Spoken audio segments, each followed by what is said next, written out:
All right, on to molecular orbitals. So this is a little difficult, but really kind of stick with it. And then at the end, think really focus on the deliverables, and it's definitely achievable for everyone. So here, just a being kind of image created, kind of talking about, we talk about more complex reactions, and we're not going to be able to discuss molecular orbital on that level, but hopefully we'll be able to understand how the kind of picture, the same thing that quantum, looking at individual atoms, we can apply that to the overall molecule, and we can describe what's happening on an amazing level that we can't do with other things. And at the heart of it, most reactions involve electron transfer. And so we'll just have a static picture looking at it. And the coolest thing is thinking what happens if we gain electron or lose electron? How does that change these bond lengths?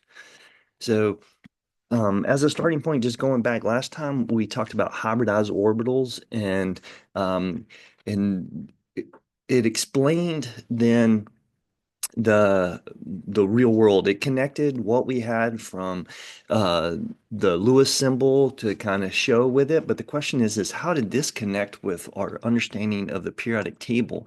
And it didn't really connect. And so if we write the electron configuration and then we go to the orbital diagram, we can see a better picture of that. But what it shows us is two unpaired electrons. And we know that carbon has four. And we explain this by looking at hybridization. And so the thing is, again, we drop those core electrons because bonding it only involves the outermost electrons. Those are the easiest to gain and lose. So those are the ones that are explain bonding. The second thing that's really important here is that we mix then those orbitals. If we mix three a p and one s, we put four orbitals in, we get four orbitals out. All right, and so the same thing is going to happen here. And really, it's just about bookkeeping, right? Keeping track of everything. That's what's really happening here. So in the molecular orbital, if we go back to the Lewis structure, then we drew bonding like this, right? And then we did bond enthalpy calculations, and we just said, oh, there's a bond strength with it, and it's different. But where's that energy coming from? And so this is explained through molecular orbitals. So if we look at the individual atoms here, we can think about the atomic orbitals, then the same thing we did before. And we can say, well, there's one electron here, one electron here. And the spin doesn't matter, but I'm setting the stage up to be able to explain what happens then when those two electrons come together. Is that we're mixing then the S on the individual atoms, the atomic orbitals, and those are mixing, and we call linear combination of atomic orbitals. Those mixing of them are creating the molecular orbital. And now we can understand the energy.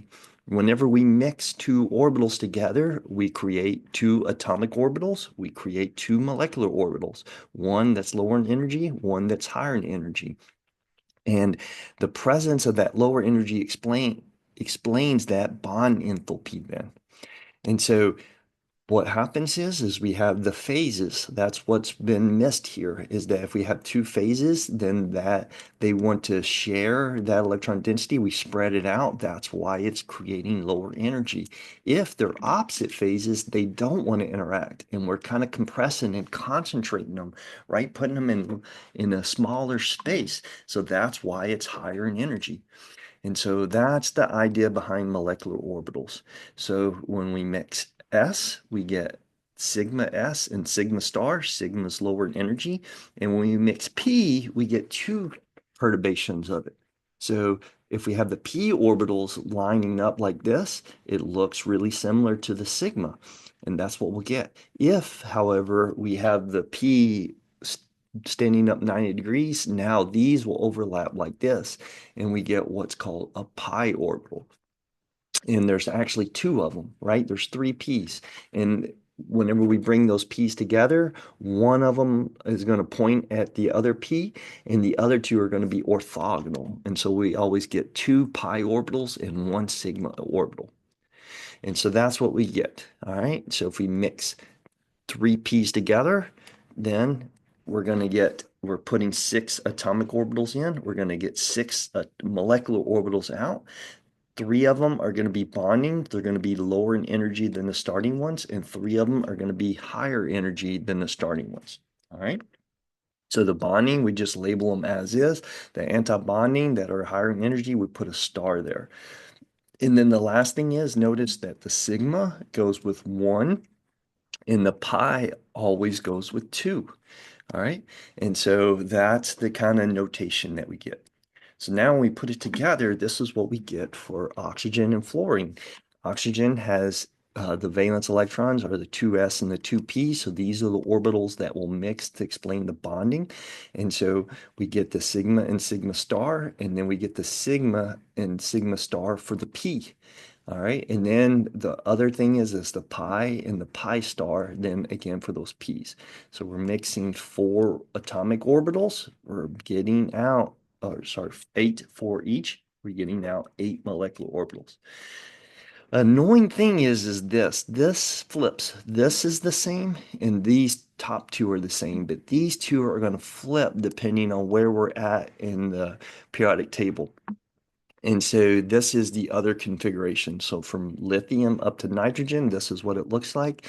And from oxygen to fluorine, these two are flipped. I prefer the other because it's just more symmetrical and it makes sense. And then I just know, okay, if nitrogen and beyond, those two are going to flip.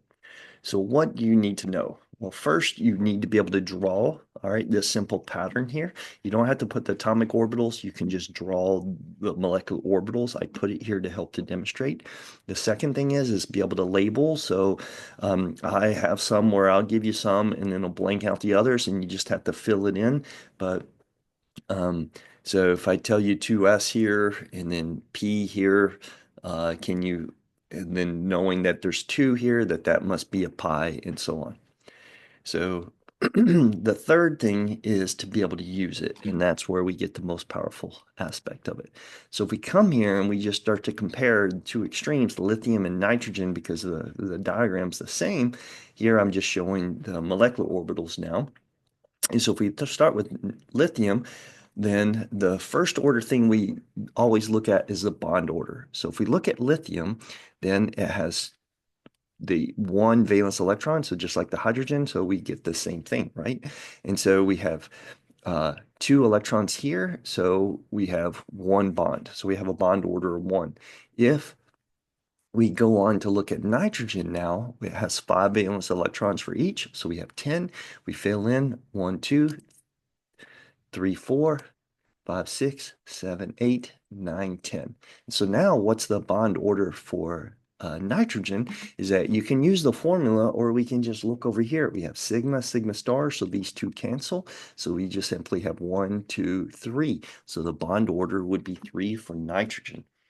Again, you can put it in and just do the formal equation, or you can just crudely look at it like that.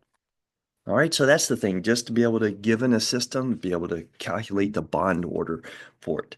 It's not really impressive because we can do the same thing for Lewis dot structures and stuff. So now we get to what happens then. Oh, well, the last thing is the bond order then we can correlate it with bond enthalpy. And so the higher the bond order, the higher the bond enthalpy. That's that trend we saw when you use bond enthalpies to calculate the overall heat of a reaction. And the other one is bond length. All right, so we can kind of compare what's the bond length between these two, and it's inverse. The stronger the bond is like stronger strings pulling things in closer together. Okay, so now the last thing here, which I thought I had a thing going there, is that what happens if we add or remove an electron? So if we look, the last one we had here was nitrogen. We can see if we add an electron, where's that electron going to go? It's going to go into a pi star orbital. So we can formally calculate the bond order for an anion of nitrogen, or we can just empirically see, since that electron is going to go into the pi star, it's going to cancel one of the bonding. So the bond order is going to go down. And so we can see the bond length would increase and the bond enthalpy would decrease. Sorry, I think I said it wrong. So if we make the anion, then the bond order goes down. So therefore the bond enthalpy goes down and the bond length would go up, all right, because it's inversely related. The same thing happens if we have a cation. So we can look at this system and see the same things happening. We had it in the sigma, and then the next electron goes in the sigma star. So even though it's very different, it's the same thing. Um, and if we remove an electron, so if we look at a cation, we're moving from a bonding orbital, and the same thing happens for lithium. We'd be removing from the bonding orbital. So it ends up as the same, forming a cation or forming an anion. We get the same effect. And as you go across and you look at different systems, that's not the case. Sometimes it strengthens by adding an electron and weakens by removing an electron and vice versa. So, all right, that is it.